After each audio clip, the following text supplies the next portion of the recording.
Sodre, and he's going to talk about stochastic processes. Well, thanks very much for having me here. Thanks for the invitation. I'll turn the lights so you can see better. So the goal of this talk, what I want to achieve is to give notions that pertain to the study of stochastic process, looking at a very simple one and a very beautiful one, which is the run and walk. So this talk is it's kind of informal in that sense, because we are looking for more for intuition than being rigorous or presenting tons of proofs. In particular, I'll be avoiding measurability issues that come when you do research in probability. That's, suppose say I'm a grad student here, and my research area is probability. So that's why the title, Run a Walk, Stochastic Process, but bear in mind that the goal here is really going for the intuition and of concepts that are quite natural when you think on those objects. So the first thing with what is a stochastic process, you just think of a sequence of random variables or a family. So you can index countable if you have a sequence, or a family if you have a continue of random variables like an xt and t belongs to R. And let's consider a very simple case when x is IID, which is independent and identically distributed, and they take values in 1 or -1, so it's a Bernoulli random variable. And the probability of success, so you say 1 is P, and probability of failure is 1 minus P, what we call Q. And we start with x0 equals 0. So that's kind of the general definition. I mean, roughly leaving the space, probability space in which those guys live behind. And this is a very simple example. Just tossing coins. Is that.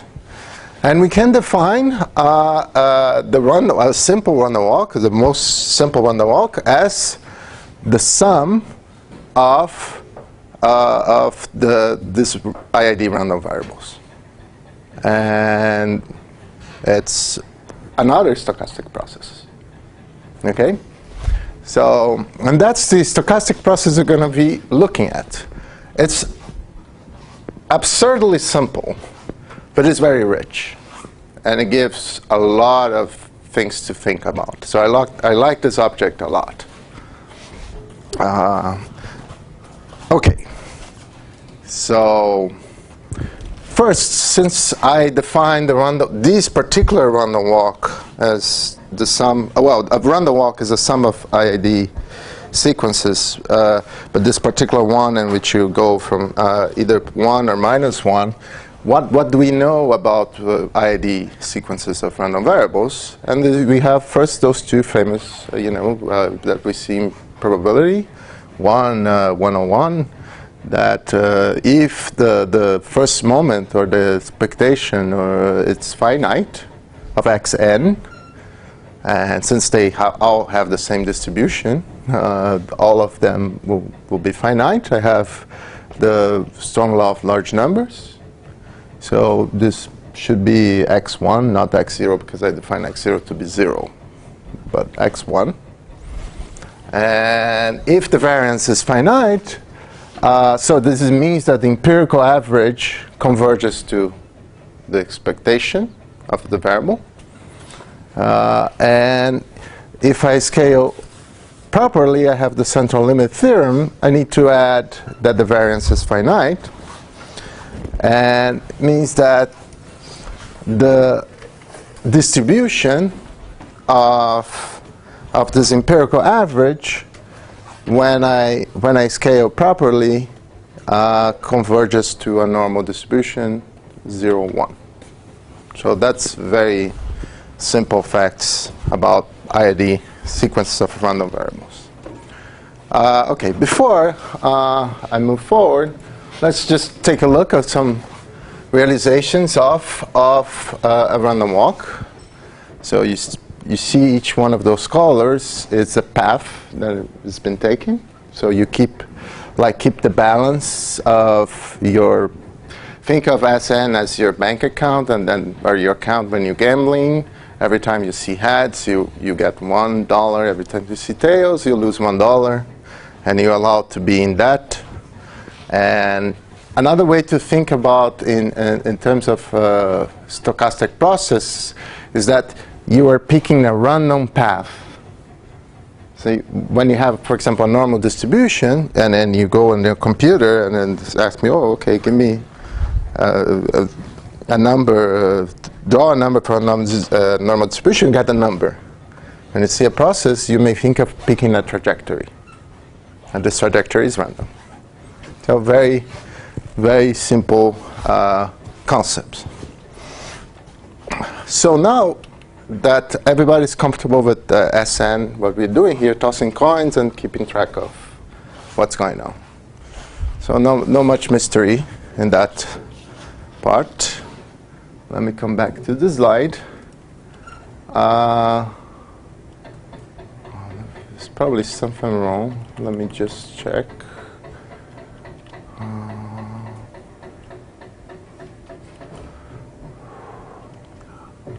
Okay, that was a page. But what is?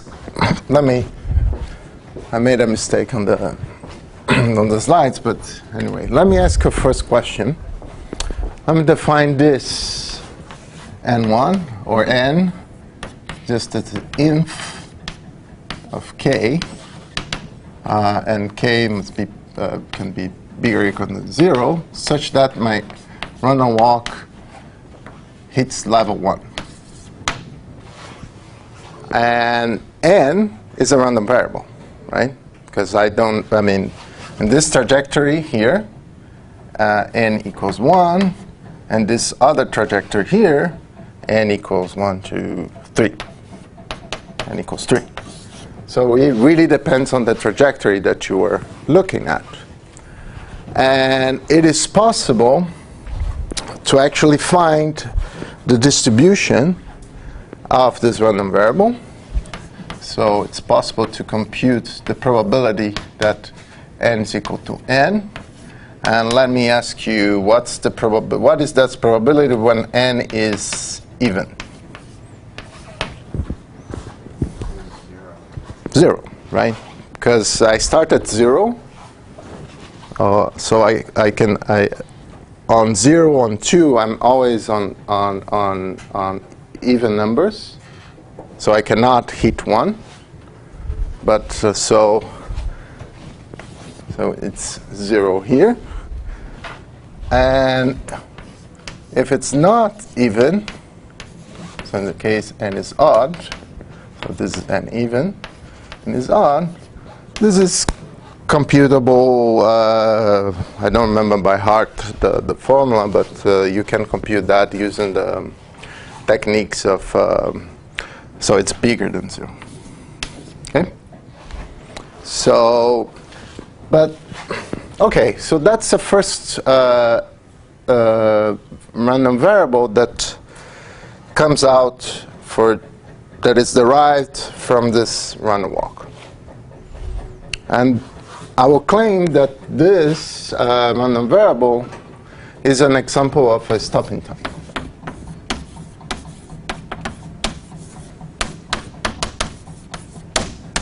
So we see that this time is random. So it depends on the realization of the path, but it's random, and it is actually the first concept that pertains to a larger class of stochastic processes, and I can talk about. So what is a stopping time? And I think I have now coming back to. Yeah, I will turn off the light. Thank you very much. So a random time, just like, for example, n, is a stopping time if all I need to know if it happens is information that I have either now or in the past. So I cannot go into the future to figure out if my run-on time have happened or not. So this sounds a little bit strange, but we can give a little. So a stopping time cannot rely on information about the future. So we can think about these 4 candidates and think about what their stopping times are not. So the first time a run and walk reaches level K, is that a stopping time? Yes, because when it reaches level K, I am seeing that reach level K. So I have my clock. I started when the run and walk started, and 1, 2, 3, when reach level K, stop the clock. So then I have a stopping time. The last time the run and walks reach levels 1. So my walk reached levels 1, and then it run, it wander to infinity and never come back. Is that a stopping time? No, because I mean in order to make that call to stop my clock, I need to look at the whole trajectory. So stopping times don't allow me to do that, to identify things, to rely on information on the future. Some things that are stopping times that you might hear like a lot on investment, propaganda, or advertising, something like the time that suppose you have another stochastic process that gives you returns on your investment, and the guy promises to maximize the value of your balance in 1 year from now.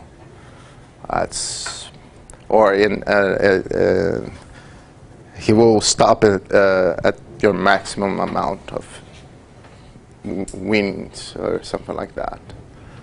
He cannot know that, right? You go to a casino and you will say, well, maybe the less you run a streak of luck and you reach, you gain $100, but you might play another time and win more, or you just might lose everything. So this is not a stopping time, and you see those are random times. But not all of them have stopping times. The stopping times play a very important role in probability theory. So another example, real life. The next time UT football team will beat OU, I think OU is the rival, something like Oklahoma. I don't know. I don't follow. By at least 10 points. I mean, that's a stopping time because I can't stop my clock. So. See, that idea of stopping time is the intuitive idea is that. So let's continue. Here on the end that I define. This stopping time is allowed to be infinity. Maybe the UT Austin team will never beat OU by 10 points or more, which I don't know. Perhaps people might be sad about this, but it might never happen. So in that case, I never stop my clock, and it's fine to have a stopping time that might take that as infinity. In this particular time that I define here as n, is the first time I hit level 1. There is a chance that if I don't have a balanced run and walk, there is a chance that I never reach level 1. It's P over Q. You have to do those computations. They're quite demanding, but I mean they're not very difficult to do.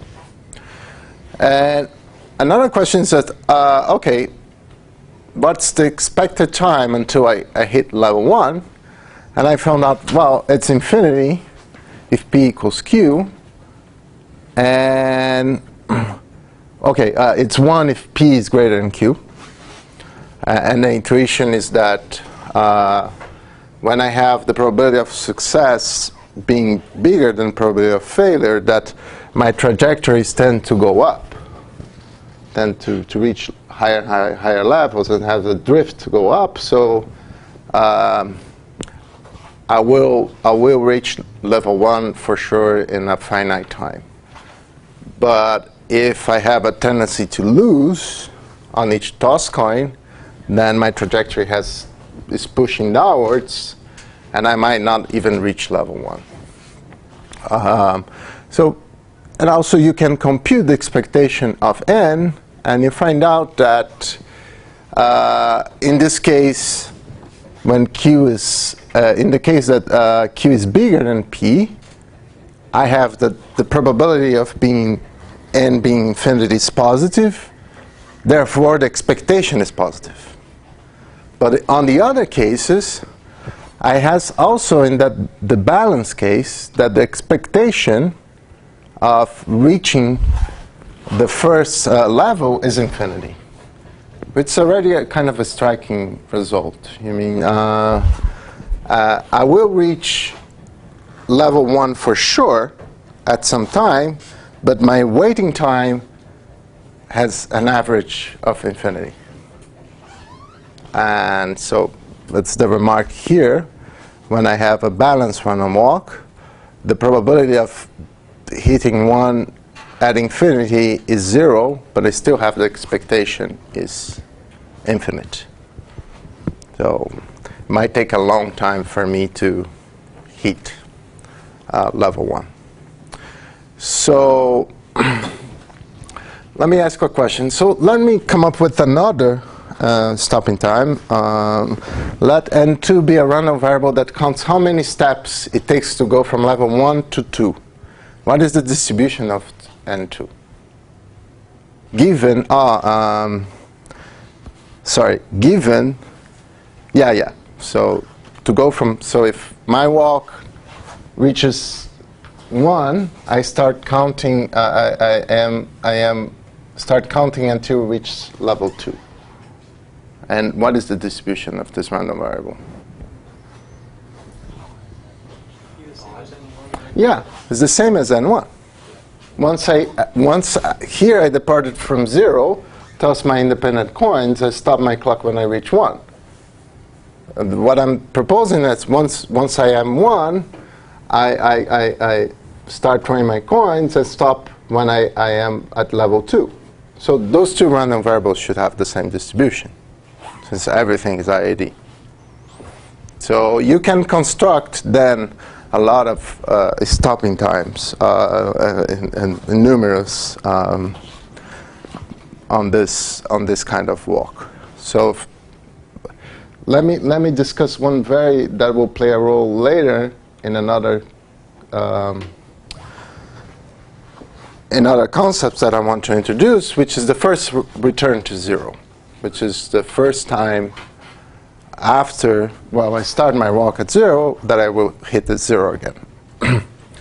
And after doing some computations with the probability generating function and some nice tricks that I am omitting here, one can show that is 1 if p equals q, is 2q if q is less than p, and 2p if p is less than q.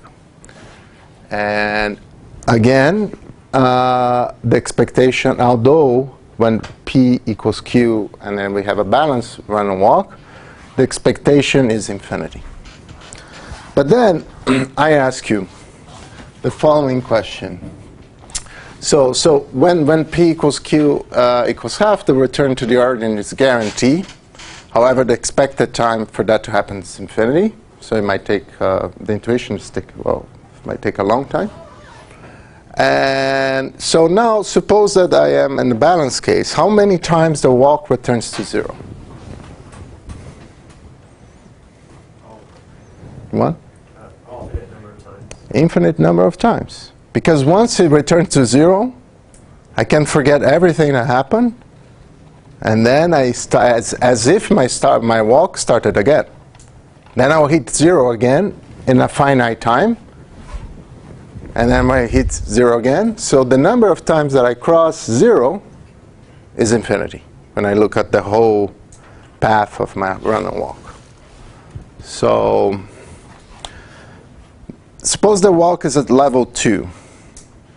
How many times the walk returns to level 2? In the balance case. In the balance case. Sorry? Suppose that I am, my random walk is at level 2. I'm seeing s equals 2. And p and q equals half. I'm asking how many times I will go back to 2. Infinite? Yes. Because, again, I just, instead of thinking of starting my run and walk at 0, I start my run and walk at 2. And I know we'll come back to where I started once more, and then I restart it over again, everything, and then we'll come back. So once I reach any level, I am sure I will come back to any level. Okay? And this is an example of Markov property. Markov property, and there are several processes that have this Markov property. That what happens in the in the walk only depends on where the walk is now. So can you turn off the lights a little bit? So whatever happens here in the future, given that I am level 1, how do I get here? It really doesn't matter. Please. So does that imply that eventually you hit every number? Or every element? It will. If we combine the two, we're going to discuss that. But it does. This and the fact that the first stopping time that I discussed is also happens. You need the two things, but it will. That's a very good question. He asking, oh, does it imply that I will hit every number in the balance case infinite often? And the answer is yes, and we can reach that conclusion, look at the two stopping times that I mentioned. But again, what is happening next, the next toss coin, and what happens with the S, it really depends on how I am at the present. It doesn't care how I reach that. And this is called the Markov property of any stochastic processes. And in this random walk, it's kind of quite simple to see. It's going on. So it really depends on how I am, how the walk is right now.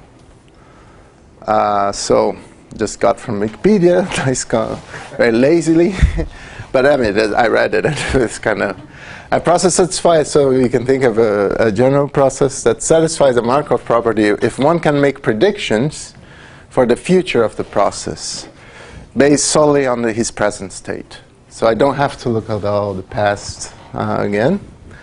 And just as well as one could know in the process full history. It doesn't make any difference whatsoever. So conditional on the present state of the system, its future and past are independent. So nice. So we discovered now our second, that is the Markov property. And this applies to not only to the run and walk and the way I'm presenting it, but to other processes as well, and in particular to Markov chains. Please. Could you possibly give an example of something that's not a Markov process? Yes. Let me think. You can always think of your xn is equal to 1 if x0 equals to 1, and minus 1 if x0 equals to minus 1.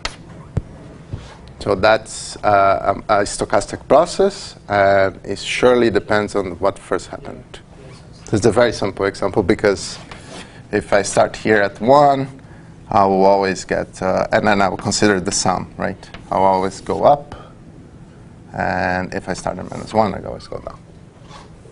But it's a legitimate stochastic process. It's a silly one, but it doesn't have the Markov property. I mean, if you could rewrite that to make it have the Markov property, then is it just about how it's defined, or is there something about the process that tells you whether it's Markov or not? It is. So you can think of the history in terms of if you are if you are, you can think of, you have those things are defined in the probability space, the whole process, Xn.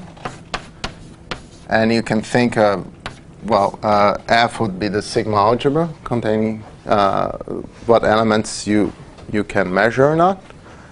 And you can think of the filtration, which is basically all the information which are sub-sigma algebras that have all the information that you have up to time n. And they contain the sets. I'm trying to avoid measurability issues. But what I'm saying is that the law, the probability of what happens in as future, given what has happened in the history f past, is just equal to the probability of as future what happens now. And you can, I guess what I'm trying to say is that you can make those definitions rigorous with the use of measure theory and sigma algebras, but I'm not going in that direction. But is that what you? No, I was just thinking because the example that you gave, I don't know if that really. I think that one is still Markov. It's ever positive. Yeah. Oh, okay. Maybe I should put. Oh, yeah. The example that I gave is still Markov. Okay, I was trying to be clever. Yeah, okay. Because yeah, definitely still Markov. Because it's only a reproduction. Yeah. Thank you very much. But isn't It's still Markov. the future still dependent on that one point in the past? Yeah, it's a Markov. The example that I give to avoid Markov, it's Markov. So sorry about that. Well, let's try to get an example which is not Markov. Just say if Help me. zero is Yes. 1, then it goes down, and if x0 is -1, it goes up. If x0 is okay, let's find a way. Let's find a no Markov process. You're suggesting. If x0 is 1, Okay. then xi is -1. Xi is -1. And if x0 is -1, then xi is. You have I think you have the exact problem. Yeah, exactly. Because The exact same issue. Just Okay.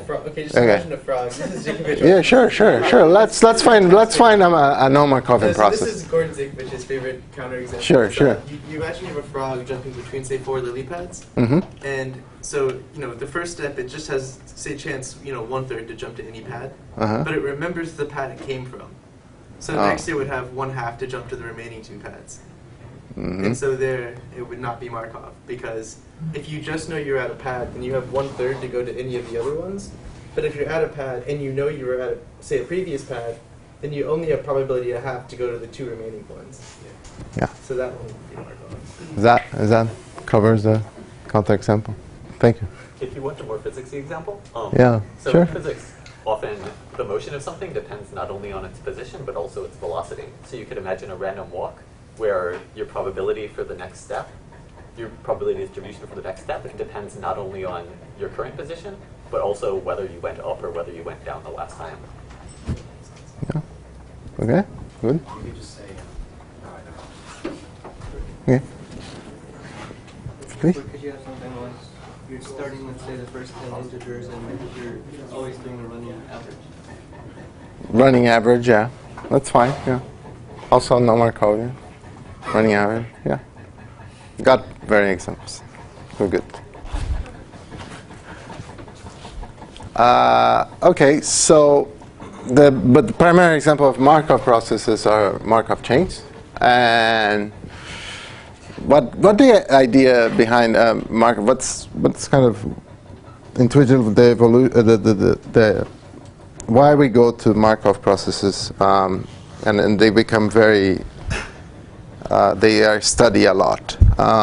It's because if you think of modeling a phenomenon with IID things, just IID, like the position of a particle to be in IID at every time, you're not modeling that quite well.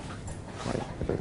Imagine that you have and you say, well, the position of my particle is here, and then in the next moment you just pick IID again, and it's here, because the fact that your particle was in that corner tells you something about what the particle is more likely to be in the next period.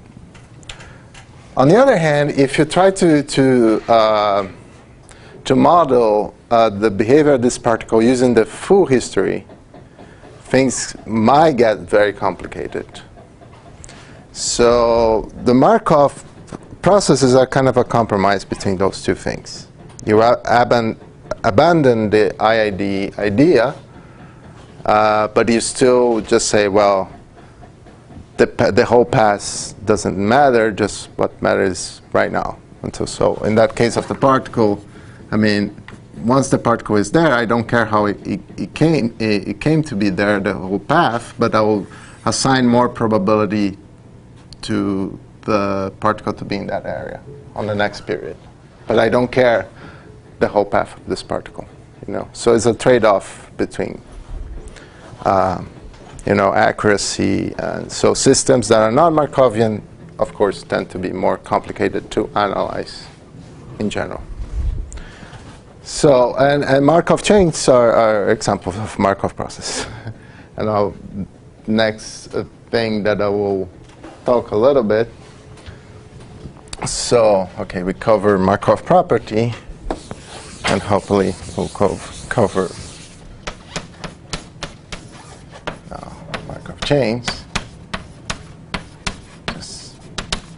Of course, I'm not covering everything. I mean, it's just giving like good intuition of hopefully what those things are. So again, our run and walk can take values in Z. And we notice that it has the Markov property, in the sense that if I pick integers in Z, the probability of being I given that I'm in J only depends, it doesn't depend on the whole history, like here. The probability that I am in IN given that I will be in IN given that I am at IN minus 1, and the full history does not depend of what I was before. And I know how to compute this Pij's in the case of the run and walk, which is P if E equals J plus 1, Q if E equals J minus 1 is 0 otherwise. See, my run and walk doesn't jump from 0 to 2. It has to go through 1. So, and from that I can construct a matrix, and this matrix contains in this case is an infinite by infinite matrix, but a Z by Z matrix, but I don't mind. So that basically tells me, so if I put 0 here, and I put 0 here, minus 1, 1, 1 minus 1, that I'll have PQ. The rest, whatever you see lines, you're seeing 0, and you have P0, Q, P0Q, and the rest is. So this matrix tells me, if I look at the one entry, it tells me the probability of jumping from state I to state J. Given that I am on this state, what's the probability of jumping to that state? And we say that this is a stochastic matrix or a Markov matrix because the sum of each line is equal to 1. Okay? Because it has the probability, given that I'm that state, here I put the probabilities of going to another state, so better sum to 1. Otherwise, I'm in a very weird model. And also, all the entries are positive, or no negative, to be more precise. So that's what the run and walk has this matrix representing this jumping probabilities from one state to another. And you think of the run and walk as having a state Z, the state space being Z. And a Markov chain is, if you consider S a countable or finite, if you want, countable, at least for this talk, and P a Markov matrix. As I said, the rows add up to 1, and each entry is no negative. You can construct a stochastic process from that. So all you need is a matrix and an initial distribution for your initial state, Z0. And, well, you construct that by assuming that Sn equals y, given that I was in J, the chance that is given by this matrix, and I have the Markov property. Okay? So in the case of the random walk, we see the matrix P, but in the case of Markov chain, I can start from one distribution of the initial state and come up with a matrix that will give me the evolution of the state, if I follow these rules to go from one state to another. And a very simple example, I have a two-state, S equals 1 to 2. I pick my matrix, 1 half, 1 half. So chance of being state 1, if I'm state 1, I still I stay in state 1, it's 1 half. I jump to state 1, it's 1 half. 3/4, 1/4 if I'm state 2. And then I just give a distribution for that. And what it is for this kind of Markov chain, the nice thing about it, there are many nice things about Markov chain, is that I can compute at a certain stage the probability that my system is a state I, just looking at these numbers, which are the entries of P to the n. And in a finite case, I know how to multiply my matrices. So it becomes kind of computationally easy to get those probabilities, unconditional probabilities. And as we've seen, the random walk is an example of Markov chain. Is that okay? Very good. So, but then when we study Markov chain, how many times do I have left? 20 minutes. 20 minutes? Okay. So when we study Markov chains, we start asking questions about the characteristics of that Markov chain. So we can always define by a transition matrix, Markov matrix, stochastic matrix, whatever you want, and an initial distribution. And we say that a state I is recurrent if the chain returns to I in a finite number of steps. And positive recurrent if it's recurrent and the expectation of timing of reaching the state I is it's finite. And new recurrent if it's recurrent and the expectation of reaching state I is infinite. And otherwise it's transient. So if all states are recurrent or transient, the Markov chain is then called recurrent transient. So the idea is that at some point I will reach any state, regardless of how I started my system. Okay? So recurrence and transience are characteristics of states and of chains. And then we can come back to our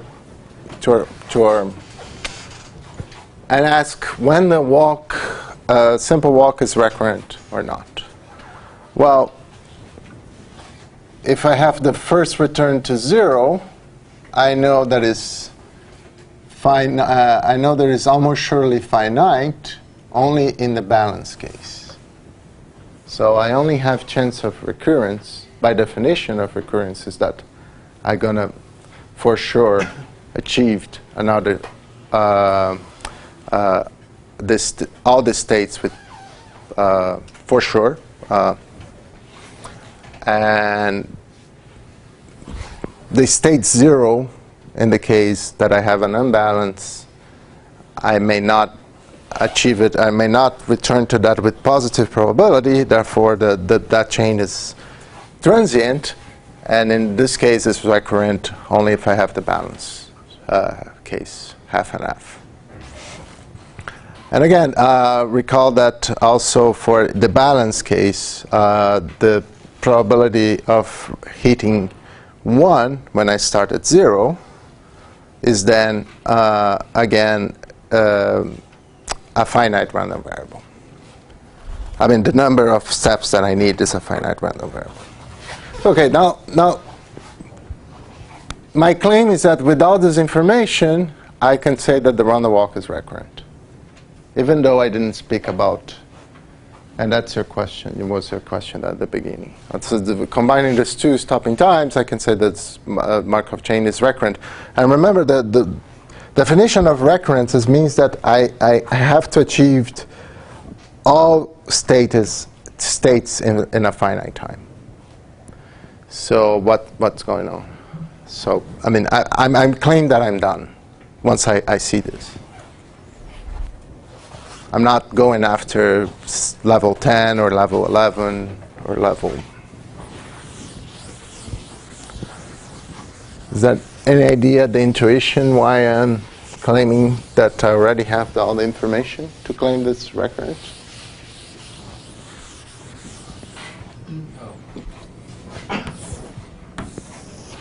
If you start from 0, the odds of getting n steps away from 0 is 2 to the negative n.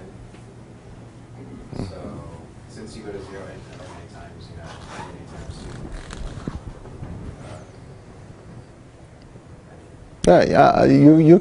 Yeah, that's a way of seeing. I'm not sure about your probabilities, but that's the correct intuition. Think about this. I know that I will come back to 0 infinitely often, right? So there is an infinite amount of times I'll come back to 0. And I know in order to get back to 0, I can always avoid going to 1. But then I have to go to -1, always, like be below 0. But such an event, such a trajectory, has probability 0. Because there is a positive chance that I go to level 1. So if I apply this positive chance infinitely often, it's like tossing a different coin now and never seeing tails. So it never happens. Like infinitely many and never seeing tails. So this kind of walk here that hits 0 and never goes to level 1 has probability 0 of taking place, right? Because again, I mean, I'll make that experiment infinitely many times, and I know there's a positive chance of hitting level 1. So at some point, my path will hit 1. Once I hit 1, I know that it's going to hit 1 infinitely many times again. And by the same reasoning, I know that in between those times it's going to hit level 2. And once in level 2, it's going to visit level 2 infinitely many times. And I can ask in the balance case, what is the distribution, let's call n minus 1. The time that I go to, the steps that I take to go to -1. What is the distribution of this random variable in the balance case? Same as n1? The same as n1, because everything is symmetric here. So by the same argument, at some point I'm going to reach level -1. And then I'm going to reach level -1 infinitely often. And then I'll reach, that implies that I'm going to reach level -2 and -3. So my walk is going to be oscillating and going higher and lower and higher and lower and higher and lower. You're going to visit every state not only once, but infinitely often. You see, that's a nice structure going on here. If you take this walk if you look at the trajectory of this walk. So I reach every state. So you can do, as you said, computing those probabilities. But you can also use an argument just like I am displaying now. Okay? So that's all I need to know about to conclude this recurrent is really knowing that it hits 0 infinitely often. It actually hits 0 for sure. Then I know that by Markov property it's going to hit 0 again. And I have a positive probability of reaching level 1. Then I can do this kind of a ladder argument. I think it's pretty cool.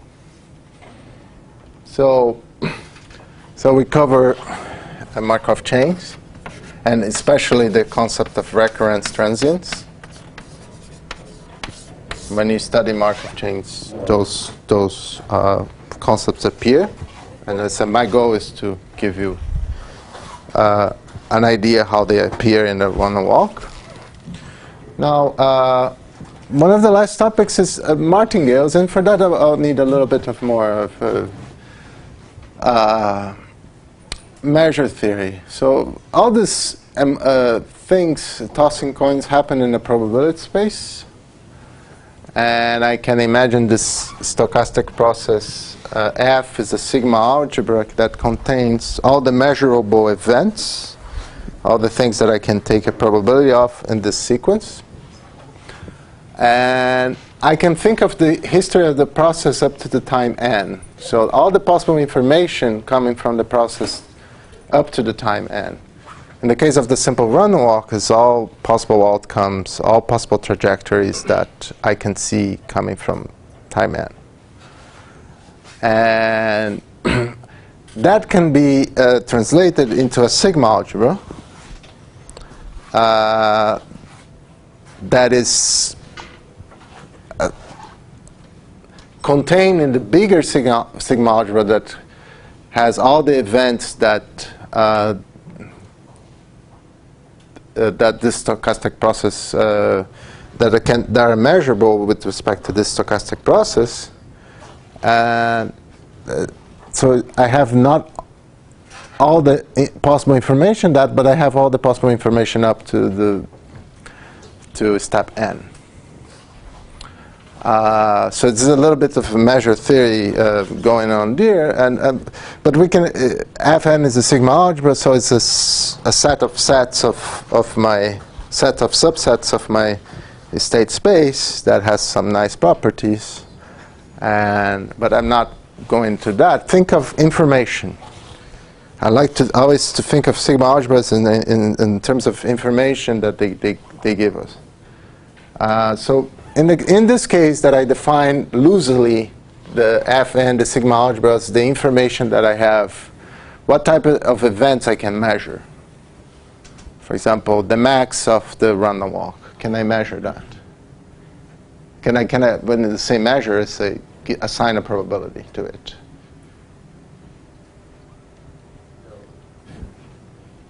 Well, the max from 0 to k to n, yes, I can. You can always look at the trajectory and compute what is the probability that the max in the past. So that's an information that I have once I see n realizations. How many times the walk hit level 0? We know it's infinitely many times, but in the balance case of it, we can. But that's not something that I can measure only looking at the first n coins, any choices. So how many times a walk hit level 0 in n steps is something that I can measure. And this the max minus mean, but here I'm putting n plus 1. So that really is not measurable with respect to that story here. I'm putting some measurability under the rug, but I want you guys to think of sigma algebras as events that I can measure, sigma algebra Fn as events that I can measure given the information that I have on the walk.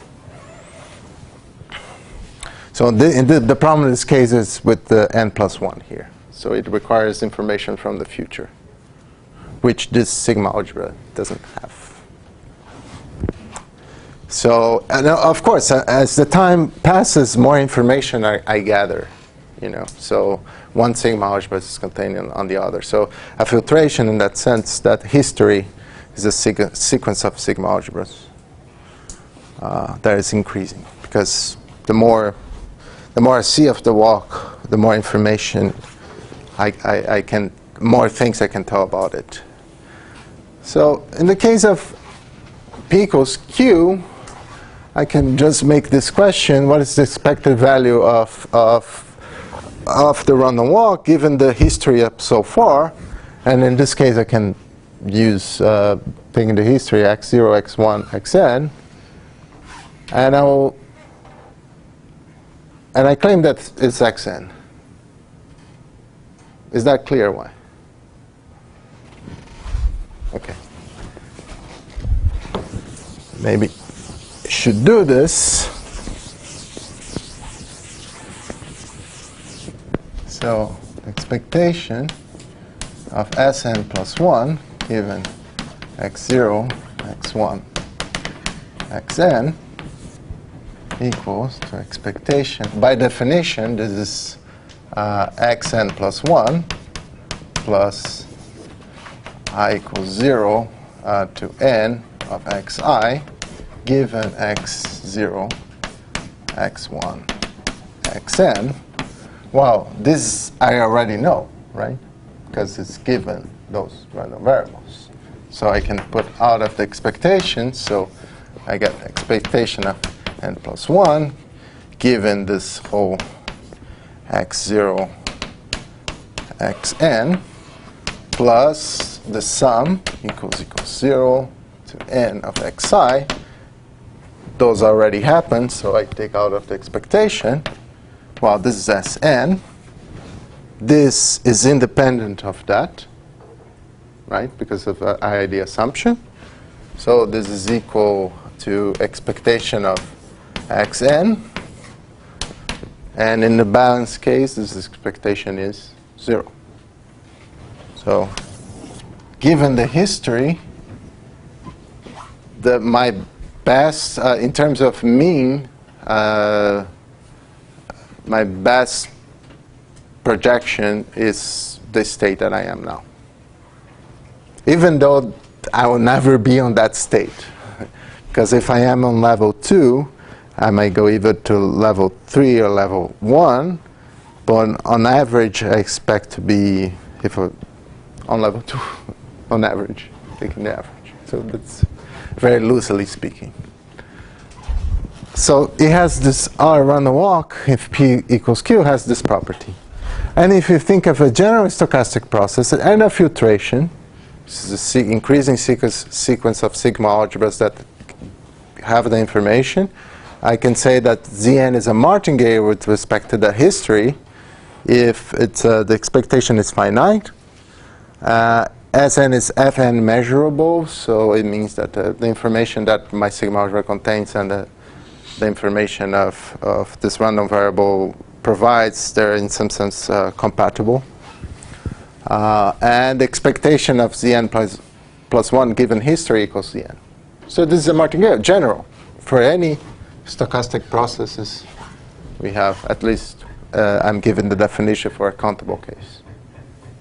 And we discover one more property of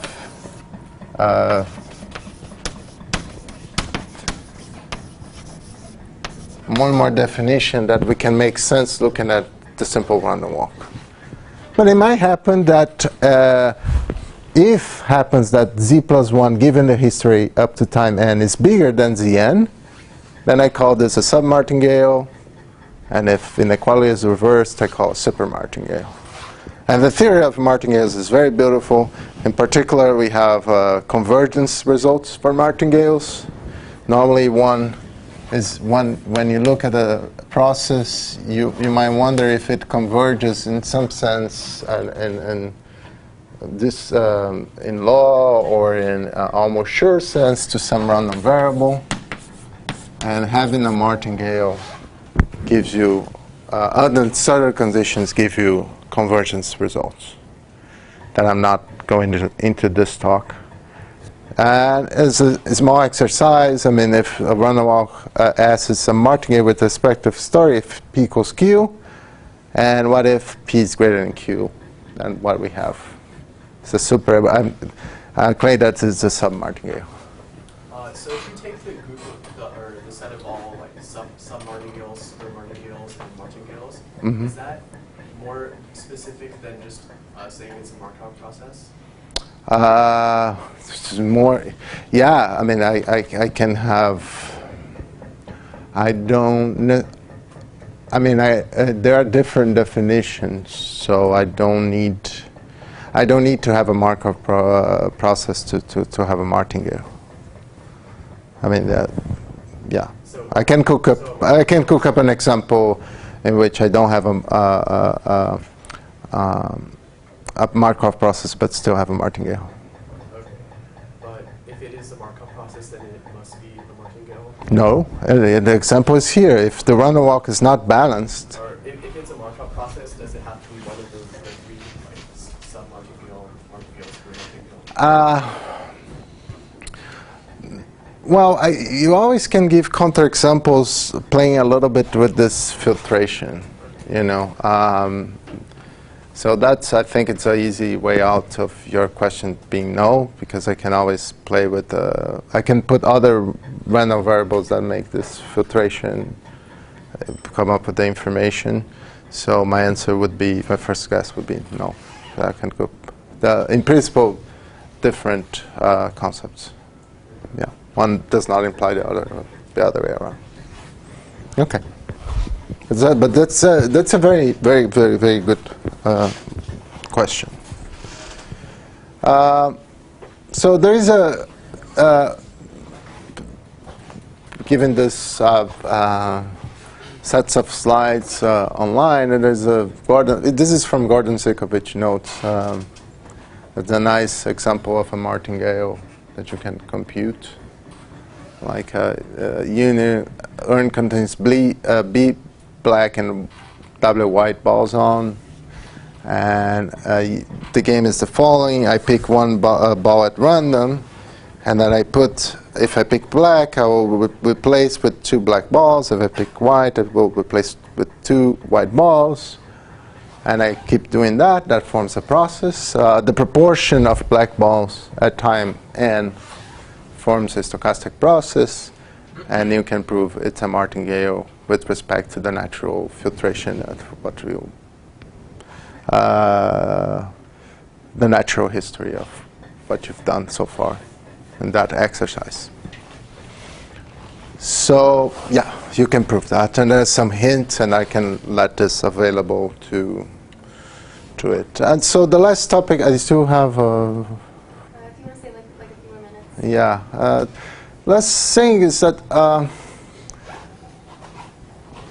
one of the most studied stochastic processes, and now it's continuous time stochastic processes, is the Brownian motion. Let me just give quickly the definition of the Brownian motion.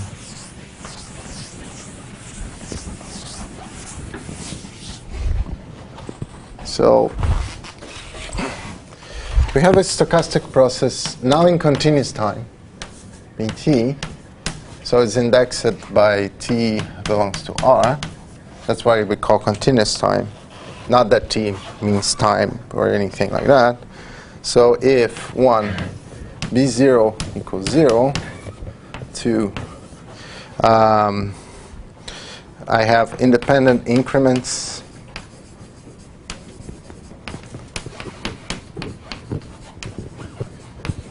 that basically means that the value of t given, it's the value of b t minus bs, and of course t bigger than s, given b s minus bq,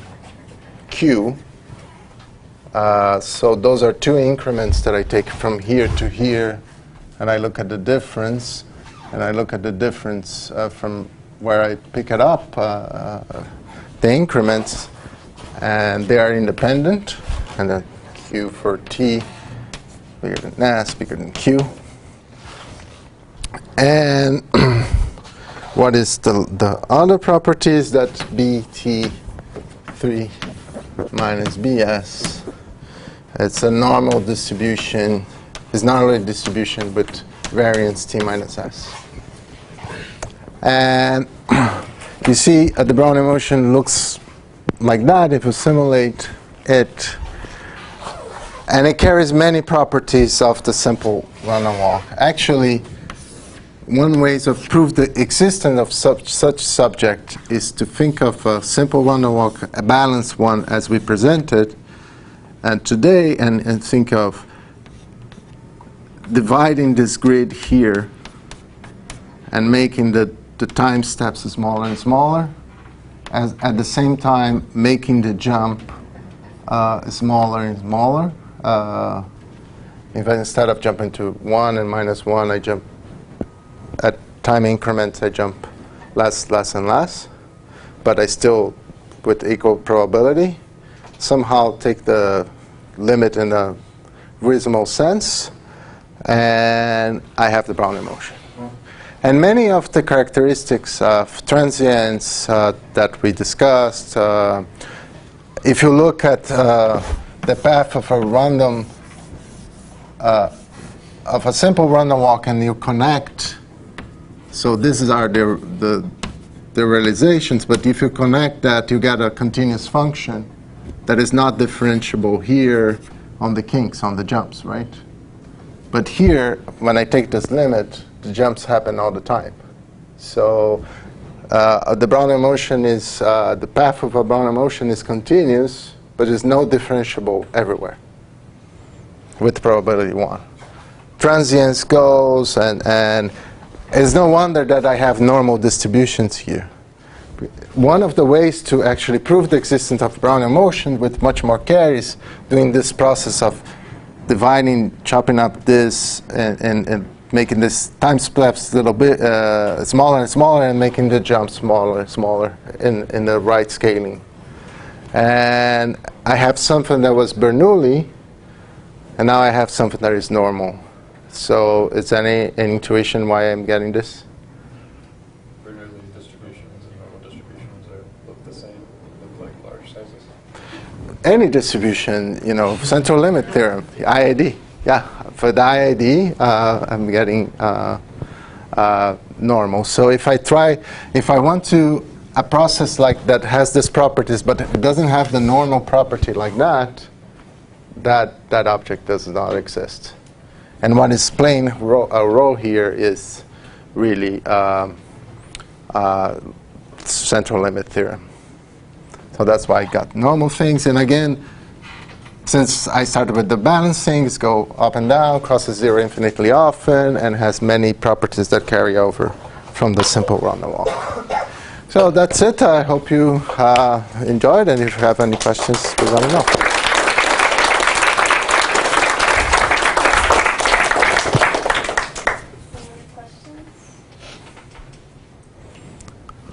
I never got why we specifically chose T minus S as our standard deviation. What?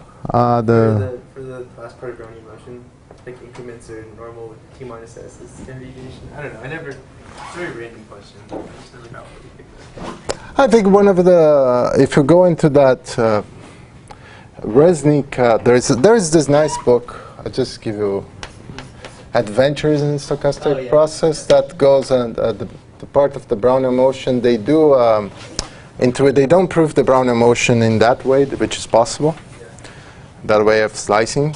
But they give a nice intuition, and it might clarify for the details. But yeah. So I think it's chapter 8 of that.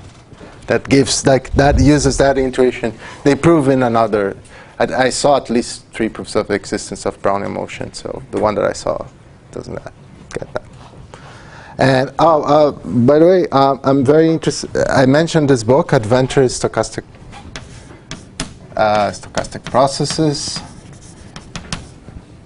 it's a book that is, you can, in order to do, it's a final word, in order to do research in probability, you need to really go into measure theory, especially there's some parts that a lot of things I put that under the rug for the sake of intuition.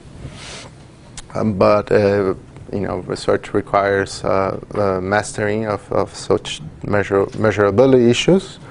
But this book is very nice because you can start learning things basically with adventure in stochastic process.